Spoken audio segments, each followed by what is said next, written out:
अस्सलाम वालेकुम। आज जो हमारा टॉपिक है वो है types of bonds, chemical bonds. बहुत इंपॉर्टेंट टॉपिक है और इसमें आज हमने काफ़ी कुछ कवर करना है। तो ये बहुत इंपॉर्टेंट लेक्चर है, इसको आपने सारा इसको सुनना है।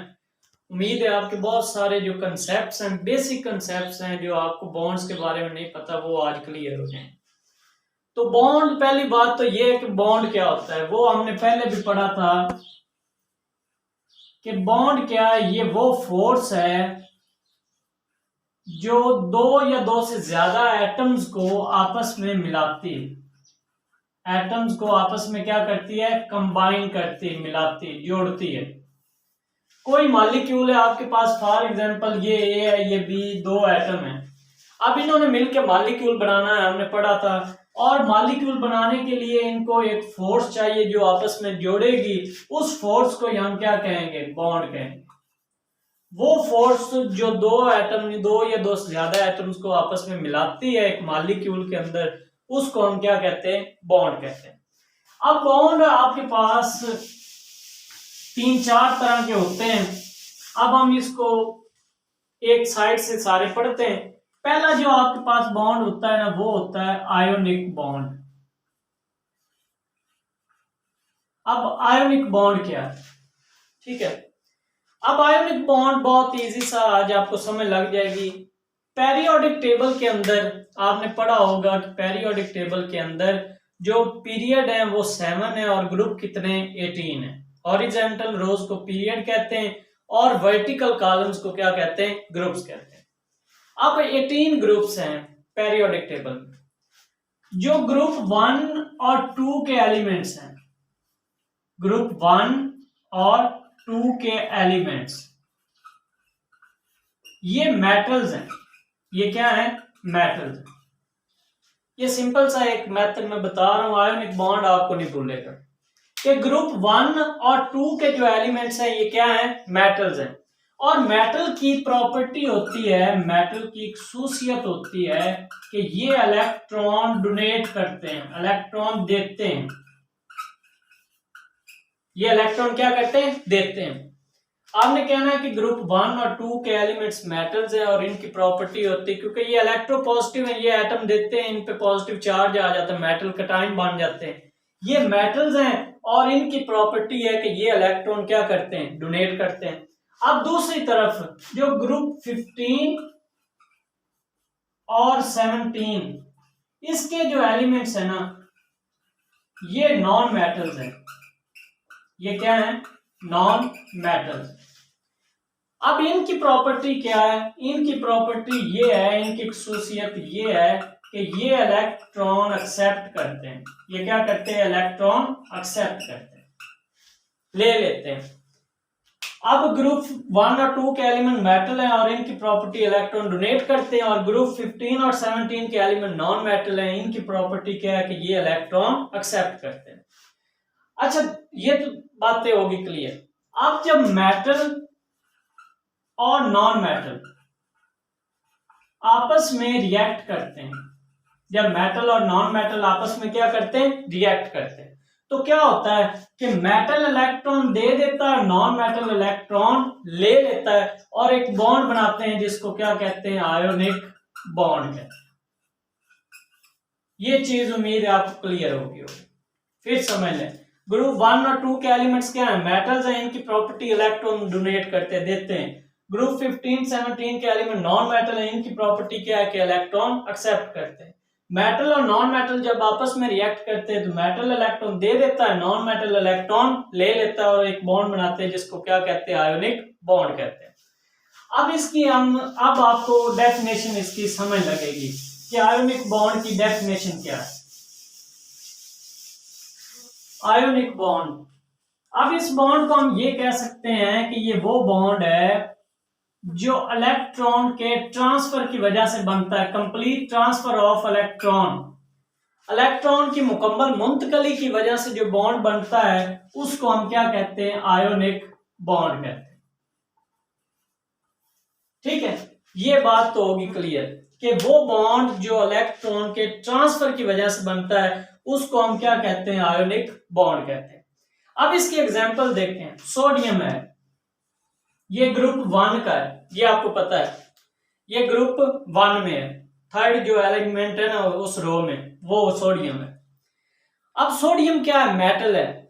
अच्छा एक चीज और याद कर लें, आपसे को पूछ लेता है जी कौन सी मेटल्स हैं और कौन सी नॉन मेटल हैं, तो एक ना अगर आपको बिल्कुल याद ना हो, एक छोटी सी ट्रिक है, जिस एलिमेंट के एंड पे IUM आ जाए, जिस एलिमेंट के एंड पे IUM आ जाए वो मेटल ही होती है। अब उसमें देखें सोडियम मेटल है, पोटाशियम मेटल है, कैल्शियम मेटल है, ठीक है, रुबिडियम मेटल है, सीजियम मेटल है। तो ये चीजें एक ना वैसे याद करने के लिए छोटी सी ट्रिक है कि जिस एलिमेंट के एंड पे IUM आ जाए वो मेटल है। ये भी नहीं कहना कि जिसके एंड पे IUM आ जाए वो मेटल ही नहीं है, मतलब जिसके एंड पे ना आए, फॉर एग्जांपल आयरन मेटल है तो उसके एंड पे नहीं है IUM तो वो मेटल है। लेकिन वैसे ये सिर्फ याद करने के लिए छोटी सी ट्रिक है कि जिसके एंड पे IUM आ जाए ना वो ऑलमोस्ट मेटल ही है। अच्छा सोडियम अब मेटल है, ये अब हम एग्जांपल पढ़ रहे हैं आयोनिक बॉन्ड की। सोडियम मेटल है और मेटल की हमने प्रॉपर्टी पढ़ी है कि वो इलेक्ट्रॉन क्या करते हैं? डोनेट करते हैं। ये इसने क्या किया? इलेक्ट्रॉन डोनेट किया, तो यहां इस पे क्या आ गया? चार्ज कौन सा आ गया? पॉजिटिव आ गया। अब क्या है कि क्लोरीन नॉन मेटल है, क्लोरीन क्या है? Non metal. इसकी प्रॉपर्टी कि ये इलेक्ट्रॉन एक्सेप्ट करते हैं, इलेक्ट्रॉन क्या करते हैं? एक्सेप्ट। तो इस पे कौन सा चार्ज आ जाएगा? नेगेटिव आ जाएगा। अब क्या होगा कि जब Na प्लस और Cl माइनस ये आपस में मिलेंगे तो ये क्या बन जाएगा? NaCl। अब यहां पे देखें मेटल ने क्या किया? इलेक्ट्रॉन दे दिया, नॉन मेटल ने ये इलेक्ट्रॉन क्या किया है? ले लिया। अब जो इनके दरमियान बॉन्ड बना है उसको हम क्या कहते हैं? आयोनिक बॉन्ड कहते हैं। ये वो बॉन्ड है जो इलेक्ट्रॉन के ट्रांसफर की वजह से बनता है। ये देखें सोडियम का जो इलेक्ट्रॉन ट्रांसफर होके कहां पे आ गया? क्लोरीन के अंदर आ गया। तो ये एक सिंपल सा टॉपिक था कि आयोनिक बॉन्ड क्या होता है, कि आयोनिक बॉन्ड वो बॉन्ड है जो इलेक्ट्रॉन के मुकम्मल ट्रांसफर की वजह से बनता है, उस बॉन्ड को हम क्या कहते हैं? आयोनिक बॉन्ड कहते हैं। अब इसके बाद जो दूसरा बॉन्ड आता है वो आपके पास आता है कोवलेंट बॉन्ड। कोवलेंट बॉन्ड ये क्या चीज है? हमने एक इंट्रोडक्शन में एक चीज पढ़ी थी कि एटम 3 तरह से मजबूत होता है, या तो इलेक्ट्रॉन देकर होता है, या इलेक्ट्रॉन लेकर होता है, या इलेक्ट्रॉन शेयर करके होता है। आयोनिक बॉन्ड में हमने देखा है कि एक एटम ने इलेक्ट्रॉन दिया और दूसरे एटम ने क्या किया? इलेक्ट्रॉन लिया है। वो गेनिंग और लूजिंग वाली तो बात होगी क्लियर। अब इसकी डेफिनेशन ये है कि ये वो बॉन्ड है जो इलेक्ट्रॉन की शेयरिंग की वजह से बनता है। वो बॉन्ड जो इलेक्ट्रॉन की शेयरिंग की वजह से बनेगा उसको हम क्या कहेंगे? कोवलेंट बॉन्ड कहेंगे। ये बात क्लियर होगी। अब यहाँ पे एक डेफिनेशन मैं आपको बताता हूं, ये आपने ज़हन में रखनी है और आगे बड़ा इजी सा होता जाएगा। यहाँ पे आपके पास एक डेफिनेशन है, वो आती है बॉन्ड पेयर की। बॉन्ड पेयर क्या होता है? बॉन्ड पेयर क्या है कि ये इलेक्ट्रॉन का वो पेयर है, इलेक्ट्रॉन का वो जोड़ा है जो बॉन्डिंग में, या आप इसको ऐसे कह लें कि वो इलेक्ट्रॉन जो बॉन्डिंग में हिस्सा लेने के लिए पेयर बनाते हैं, जोड़ा बनाते हैं, उनको हम क्या कहते हैं? बॉन्ड पेयर कहते हैं। या आप ये कह लें कि वो इलेक्ट्रॉन जो बॉन्डिंग में हिस्सा लेते हैं उनको भी हम क्या कह सकते हैं? बॉन्ड पेयर कहते हैं। ठीक हो गया। अब ये आपने क्लियर रखना है। कोवलेंट बॉन्ड की डेफिनेशन आ गई कि वो बॉन्ड जो इलेक्ट्रॉन की शेयरिंग की वजह से बनेगा उसको कोवलेंट बॉन्ड कहेंगे। बॉन्ड पेयर क्या है कि वो इलेक्ट्रॉन जो बॉन्डिंग में हिस्सा लेने के लिए क्या बनाते हैं? पेयर बनाते हैं, उसको हम क्या कहते हैं? कोवलेंट, ये बॉन्ड पेयर कहते हैं। अब यहां पे आती हैं टाइप्स ऑफ कोवलेंट बॉन्ड, जो सबसे इंपॉर्टेंट है। Types of covalent bond. पहली जो टाइप है ना वो है single covalent bond, single covalent bond. दूसरी आपके पास डबल कोवलेंट बॉन्ड है और तीसरी आपके पास ट्रिपल कोवलेंट बॉन्ड।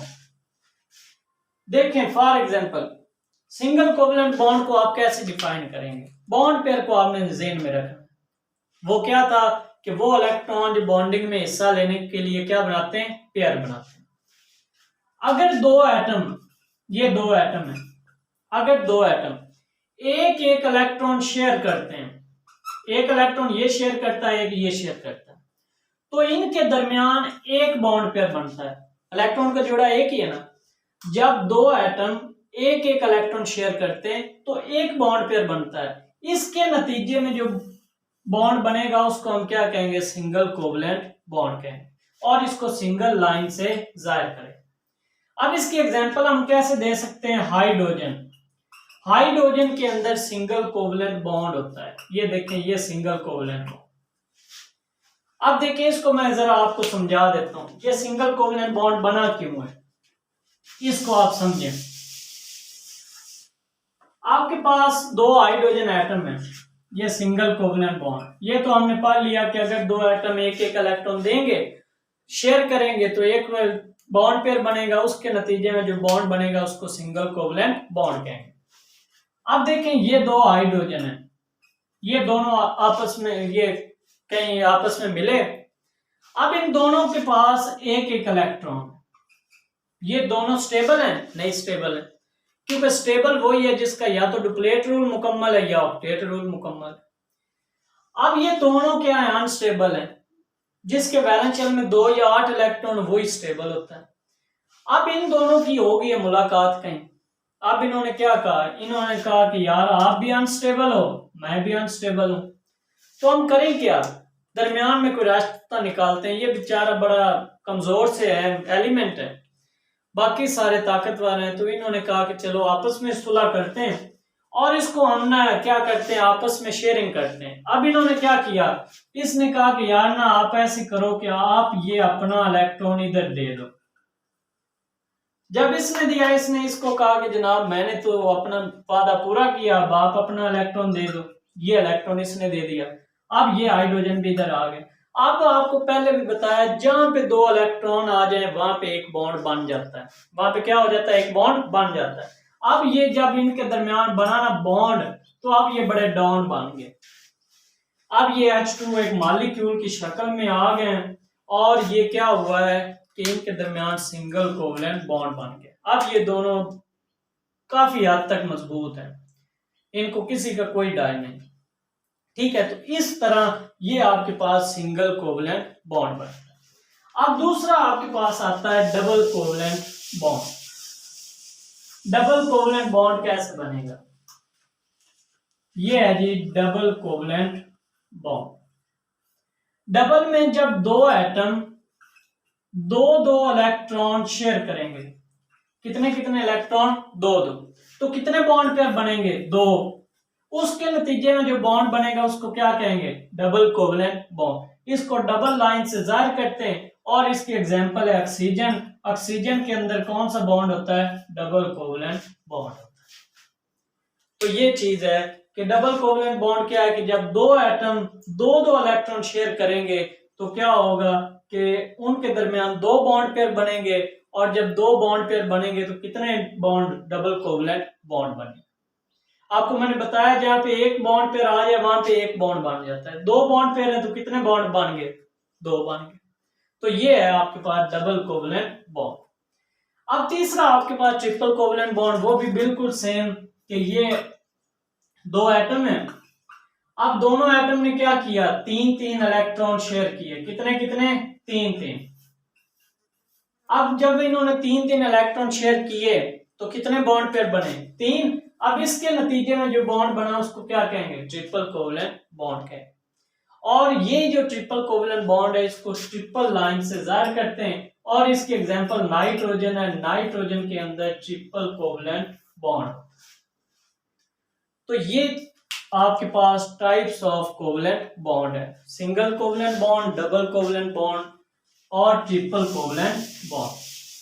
तो ये उम्मीद है आपको क्लियर हो गया होगा। लास्ट आपके पास कुछ और टाइप्स दो तरह की होती हैं। एक आपके पास पोलर कोवलेंट बॉन्ड होता है, और एक आपके पास नॉन पोलर कोवलेंट बॉन्ड होता है। अब ये आपने ध्यान से समझना, बहुत ही इंपॉर्टेंट है। अब इसकी डेफिनेशन पहले आप समझें। डेफिनेशन ये है कि ये वो बॉन्ड है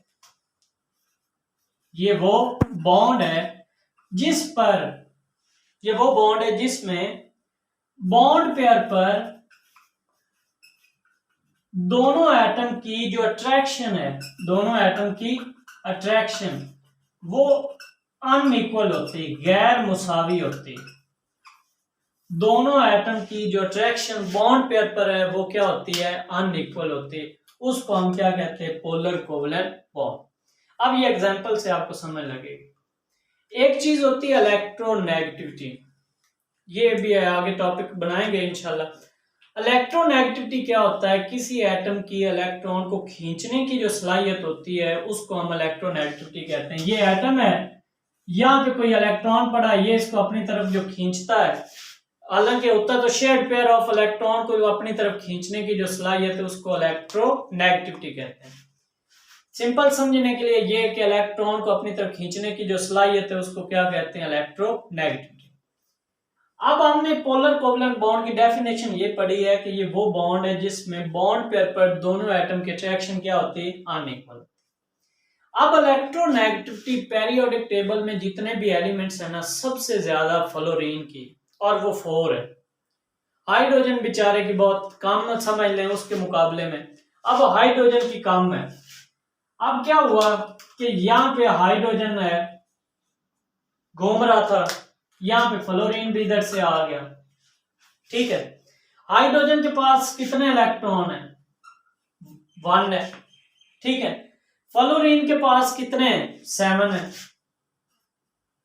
7 इसके पास इलेक्ट्रॉन। ये भी अनस्टेबल है, ये भी क्या है, अनस्टेबल। अब फ्लोरीन ने क्या किया है, फ्लोरीन ने इसको बड़ा प्यार से ना इसको कहा है कि जनाब हम क्या करते हैं, आप भी अनस्टेबल हो, मैं भी अनस्टेबल हूं तो मैं ताकतवर, लेकिन पहले बड़े प्यार से बात की है। इसने कहा कि जनाब हम ना कोई दरमियान में कोई रास्ता निकालते हैं कि हम ऐसे करते हैं कि हम ना दोनों शेयरिंग करते हैं प्यार मोहब्बत से, और हम एक ना बॉन्ड बना लेते हैं। अब इसने बेचारे ने, और तो इससे कुछ हो नहीं सकता था, इसने कहा ठीक है, इतबार कर लिया। अब इसने क्या किया, अपना इलेक्ट्रॉन इधर शेयर काट दिया। फ्लोरीन ने भी उस टाइम तो बड़ा अच्छा बिहेव किया और उसने भी अपना इलेक्ट्रॉन शेयर काट दिया। अब इनके दरमियान ना ये बॉन्ड तो गया बन। अब देखिए इस बॉन्ड में ये जो बॉन्ड पेयर बना है, अब इसमें आप देखेंगे कि फ्लोरीन की इलेक्ट्रॉन एक्टिविटी क्या है, ज्यादा है, हाइड्रोजन की क्या है, कम है। तो फ्लोरीन की खींचने की कुव्वत क्या है, ज्यादा है, हाइड्रोजन की क्या है, कम है। तो यही वो बॉन्ड है, ये वो बॉन्ड है जिसमें बॉन्ड पेयर पर दोनों एटम की अट्रैक्शन क्या होती है, अनइक्वल होती है। इसको हम क्या कहते हैं, पोलर कोवलेंट बॉन्ड कहते हैं। अब इसमें जब इसके बाद आगे वाली भी आप कंडीशन बता देता हूं, जब इनकी होती है ना लड़ाई फ्लोरीन की किसी बात की वजह से, अब क्या होता है कि फ्लोरीन है ताकतवर, फ्लोरीन बहुत स्ट्रॉन्ग है, इलेक्ट्रोनेगेटिविटी सबसे ज्यादा बड़ा बदमाश एलिमेंट है। अब ये क्या करता है, ये जब इससे नाराज होता है ना, ये सिर्फ अपना इलेक्ट्रॉन नहीं ले जाता, ये साथ इस बेचारे का भी इलेक्ट्रॉन लेकर निकल जाता है, और इसके ऊपर कौन सा चार्ज आ जाता है, नेगेटिव आ जाता है। और हाइड्रोजन बेचारे के ऊपर कौन सा आ जाता है, पॉजिटिव आ जाता है। वो अपना अगला जो इलेक्ट्रॉन है वो भी खो देता है। तो इस वजह से इसके ऊपर पॉजिटिव चार्ज आता है, इसके ऊपर नेगेटिव। जब भी ये एक दूसरे से सेपरेट होते हैं तो फ्लोरीन अपना ही नहीं बल्कि साथ उसका भी इलेक्ट्रॉन पूरा बॉन्ड पे लेकर निकल जाता है। तो इस वजह से हाइड्रोजन पे पॉजिटिव चार्ज और फ्लोरीन पे नेगेटिव चार्ज।